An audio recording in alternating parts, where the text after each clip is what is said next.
So we've talked about meditation in the sense of relaxation and stress relief. So don't forget that.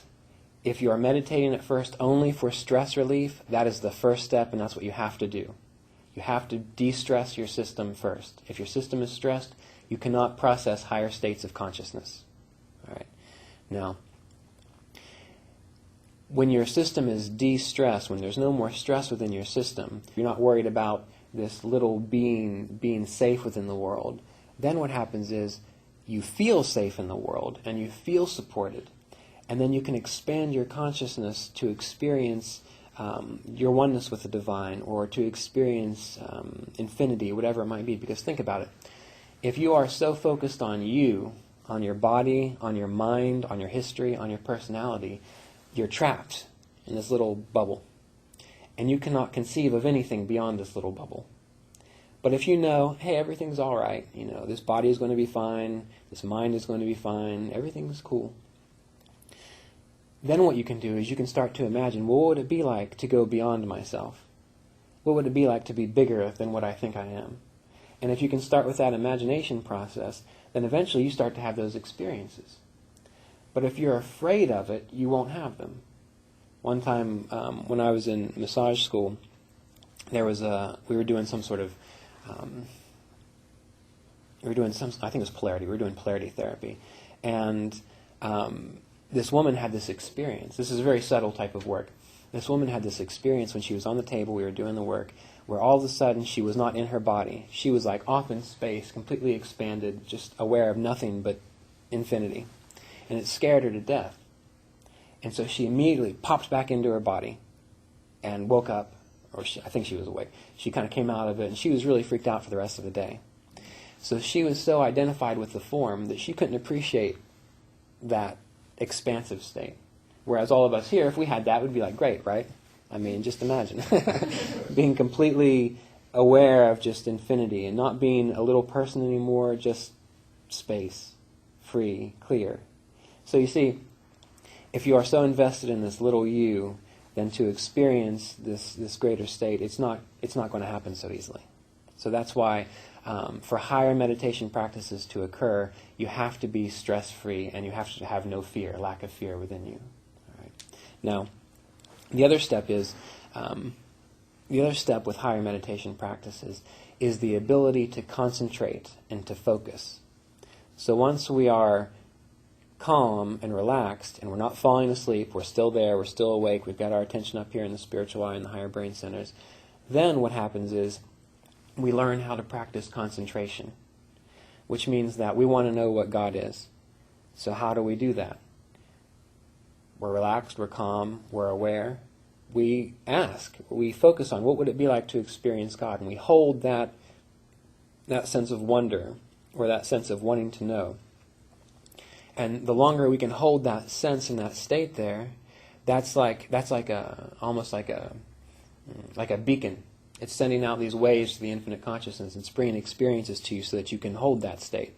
But if your concentration is weak, which means that you can hold it for just a second, but then it's gone again.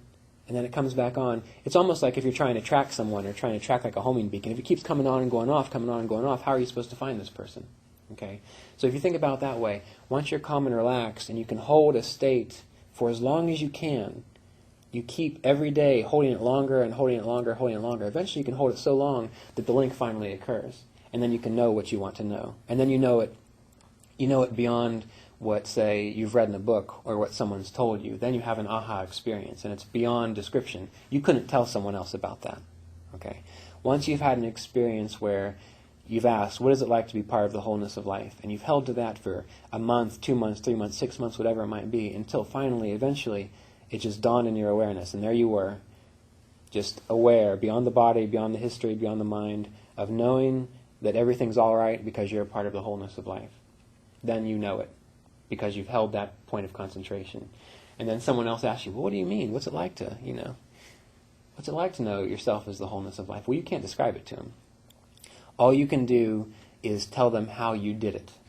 But if you're able to be alert and aware and hold a point, hold a concentration on what you want to know, then that sets up that sets up the universe to bring that experience to you. So remember that. When you're meditating, first of all, you need to be relaxed, yet alert. So you're sitting there, nothing's wrong, everything's fine, and you're aware. So when I say alert, I don't mean like stressed out, like I'm really trying to like stay alert and tense, and that's not what I mean by alert, and that's not what Roy means by alert or any of them. Alert means like right now, you're listening to me talk, right? And you're pretty much here for the most part, right? That's alertness. So imagine being able to hold just that state of just sitting there and just paying attention. That's it. You're just sitting there and you're just paying attention. That's alertness, while your body is relaxed. And then once you can do that, you go through your meditation process, whether it be the Kriya breath or mantra or whatever you do. And what that's doing is it's internalizing your awareness so that you can pull away from this false sense of self, the mask that you're wearing. That's what we started off with, the sense of wearing a mask. This mask that you're wearing. And then bringing your awareness up to the higher brain centers, you contemplate what you want to know. And what you'll find is the more that you can do this from a relaxed, alert space, you start to get insights. And sometimes they're little broken pieces at first. It's just like little visions or little ideas. But that's how it starts. And then eventually, the longer you hold it, you start to have almost like, it's like by doing this, you're learning the language of meditation, and to first learn the language, you have to know the words and the letters. And so the insights start coming as little pieces, little letters, little words, little chunks, right? But just like learning any language, eventually that turns into a sentence. And then you have a sentence. Oh, okay, well, I have that insight. That's great. I know now, I am everything. So you have the knowing I am everything. And you continue, and now beyond the sentence, you're learning paragraphs, and you're learning books. And so now you've gone beyond I am everything to, wow, I am everything, and I am. Then you start having experiences beyond yourself. And so that's like the paragraph, and so on. So treat this like you're learning a language. Little bits and pieces of insights come in at a time, and eventually streams, which are sentences, and eventually paragraphs and books and so on. So just take your time with it. But the key, relax, be well rested, keep your life organized in such a way that you minimize distractions. All right, it doesn't mean you don't have any fun. It just means that you pay attention to your distractions, you minimize your distractions. And then once you have that under control, you start paying attention to your intention of what you want to know, and you hold that point, you hold that wonderment until the experience actually occurs for you. That's how it works. I mean, with anything, that's how it works.